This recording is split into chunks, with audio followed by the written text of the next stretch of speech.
Hey there, Heather Boyd Wire here, and welcome to day 7 of the 10-day bead soup challenge. Today we're making a super cool little tree sun catcher. You can make any kind of shape that you want in the sun catcher. The idea for this project is that we're going to make a frame out of this 16 gauge wire and fill it in with a softer wire. This is about a 22 gauge to make a very simple shape of a tree. I've also done a mermaid before too. That was work in progress.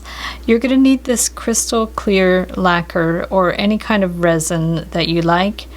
If you don't have any resin or lacquer, no problem. You can just do the basic shape and fill it in with beads and a little thin wire, like a 24 gauge wire to fill it in. Won't necessarily be as filled in as this, but you could definitely do something interesting. We'll need our tools and our bead soup. So to make the frame, I'm just going to take some 16 gauge wire and cut a piece. Depends on how big you want to make the frame. So this is about 10 inches. And then we're going to take a round form and wind it around the round form. So you decide how big you want to make it. Try to make it as smooth as possible. And then you can like adjust it so it's a little bit bigger as well. So just decide on what size you want to make it.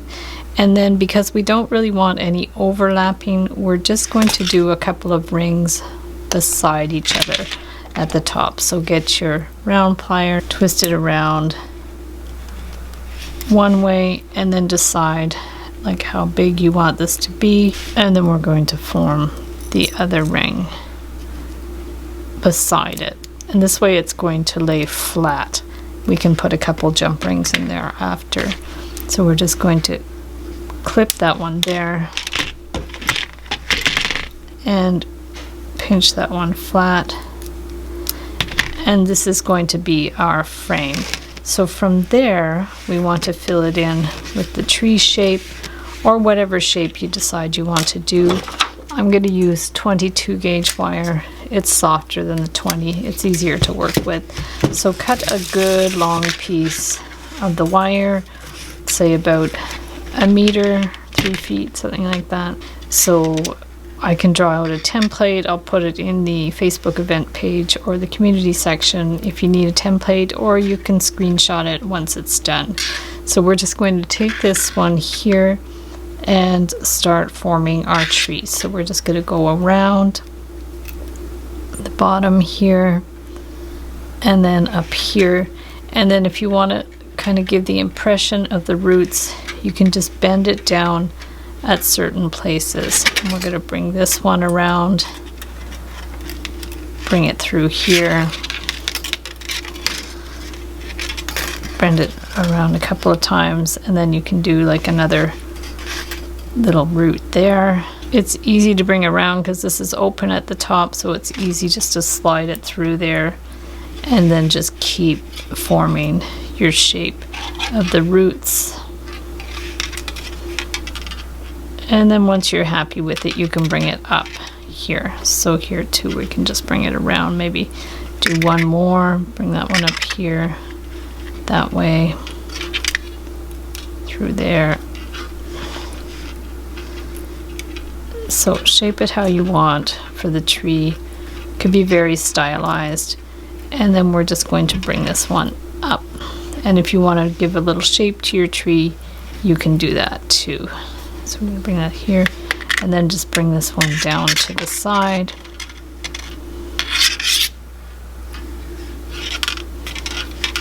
And then bring this one here. And we can give that one a little bit of shape too.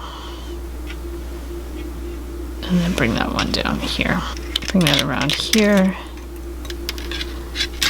And now we want to start forming some kind of branches. So just bring it in and then out this way.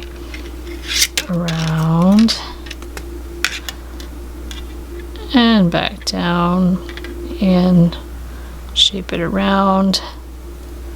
And then we're going to bring it back up here. You don't need too much fine detail because you don't need that many sections to put the beads in. So do a few interesting sections, and of course if your piece is bigger you'll be doing more sections as well, but just keep going with it, make it organic, follow the template if you want or not. It's totally up to you. So we're going to bring that one up here, and then when we get up to here we want to make sure these are side by side. So we're going to bring that one around here. I cut my wire a bit too long, but it really depends on how many branches and how many sections you want. That'll decide on how big your wire is. We'll bring that one up here. If you find you're getting near the end and you have too much, you can trim it as well. That's not a problem.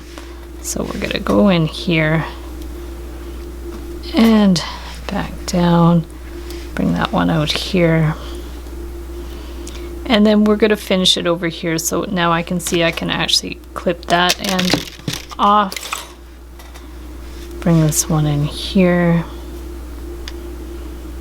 and you can put any shapes you want in the sun catcher. If you want to do more abstract spirally shapes you can as well. Under the sea thing would be cute too, and let's just give that a clip. So there we have our basic shape for the tree, and you know, it's not perfect, but it's kind of cool. So to fill it in, you're going to take this crystal clear lacquer. This is an old pot, so it's a little bit thick, but that's okay. So you're just going to push a bunch of it out. Make sure this is flat-ish so it doesn't go beyond the sides. If it goes beyond it a little bit, it's totally fine. But you want to have enough in there just to go to all of the edges. So you'll probably need quite a bit of this. And if it goes over the edge, don't worry too much about it, because the next day you can trim it. If it goes past the edges, that's fine. So we're just going to kind of get it spread as much as we can, and then after we're going to put the beads in, and you know, move it around a little bit if you have to kind of spread it around. If you have a different lacquer, it's fine, but this is good because it's very thick, so it's going to stay within the boundaries of the lines. So we're going to start with that. We can add more after, and then what we want to start with is to get the brown ones in first. So you can go ahead and place them just by eye like that. Just go through and place them, especially the bigger ones. You might want to place them first, and the little ones will fit around it. And I had already pre-decided I just wanted green in the upper part. If you want to put some brown up there too, you can as well. That's totally fine, but we're just going to do what we can to fill in the bigger areas with the bigger beads, and then we have some smaller beads that we can put in after. So to get the smaller beads, you can just get a toothpick and just drop them in like that to fill in these little areas. So just pick them up, drop them in, and we're going to fill in that space as much as we can. And don't worry if some of them are a little loose after. You can go in the next day and put varnish in. That's totally fine. So now I'm going to put some blue beads in there. I have these all like separated into colors, so we'll just like sprinkle them in there.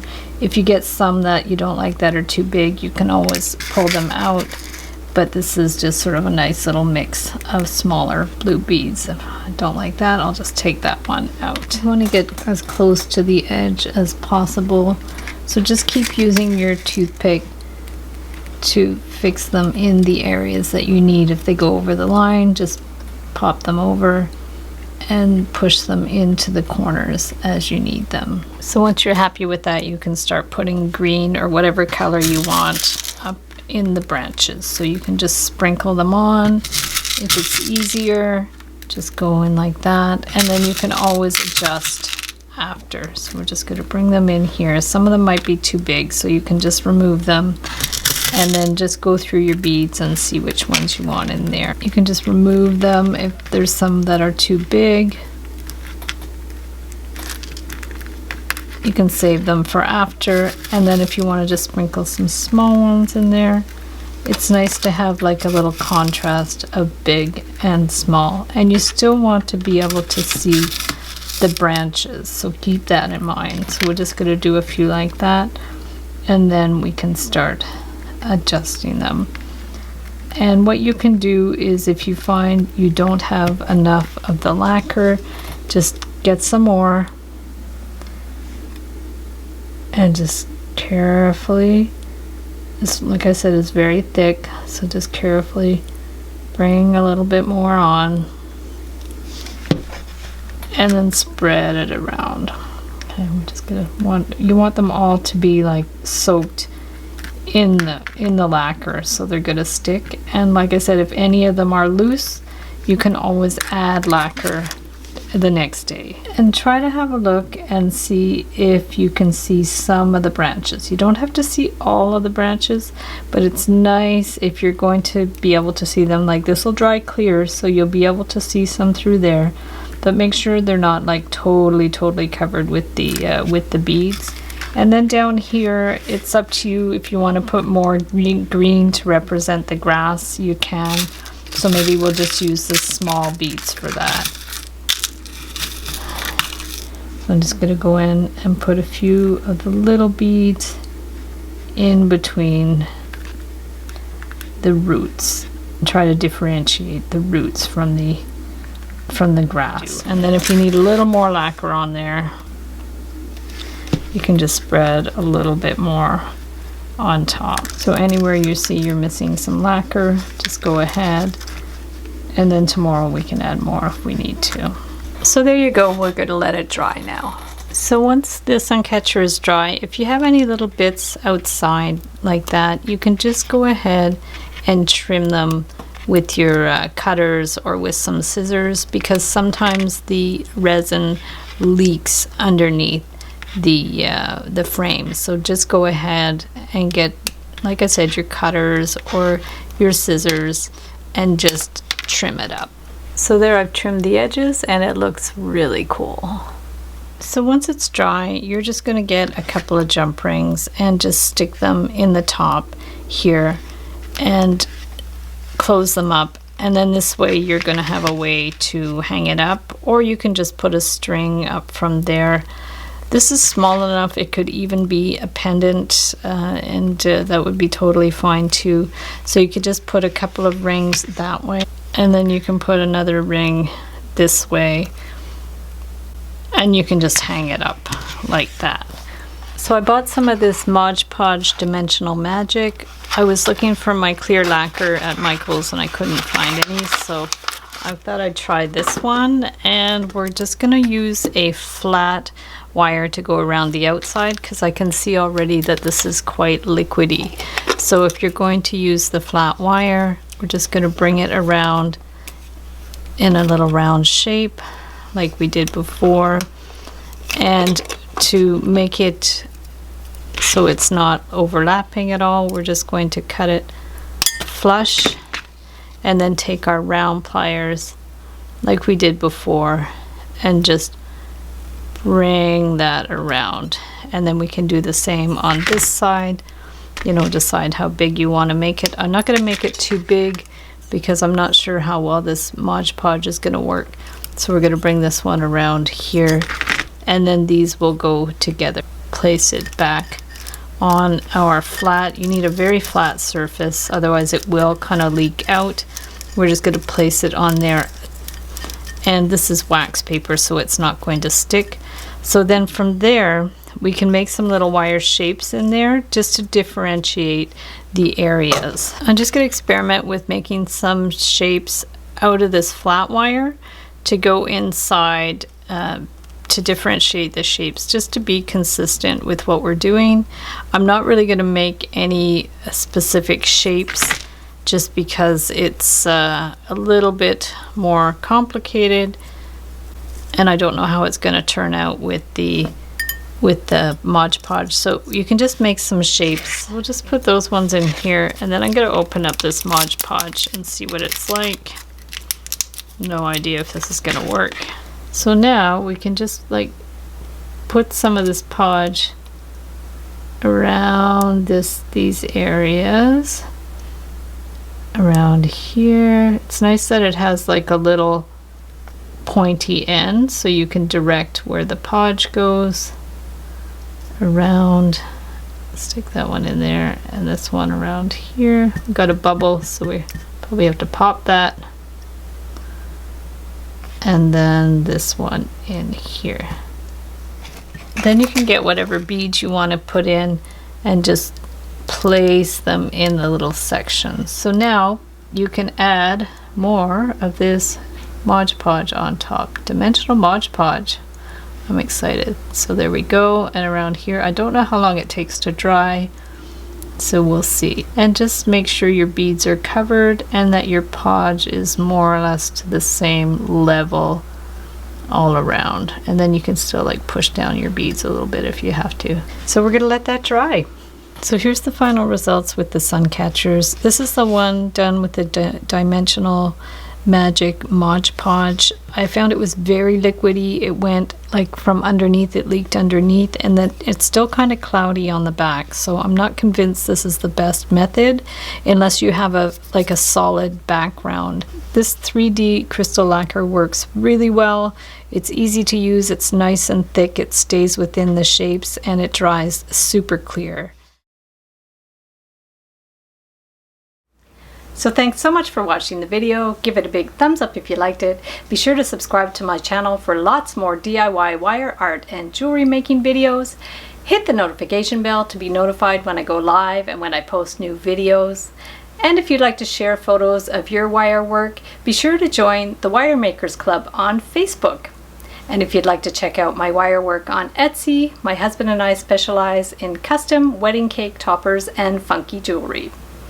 I also have a mailing list, so if you'd like to sign up below to my mailing list, I'll send you my free Wire Art Essentials ebook. So thanks again for watching, and we'll see you the next time.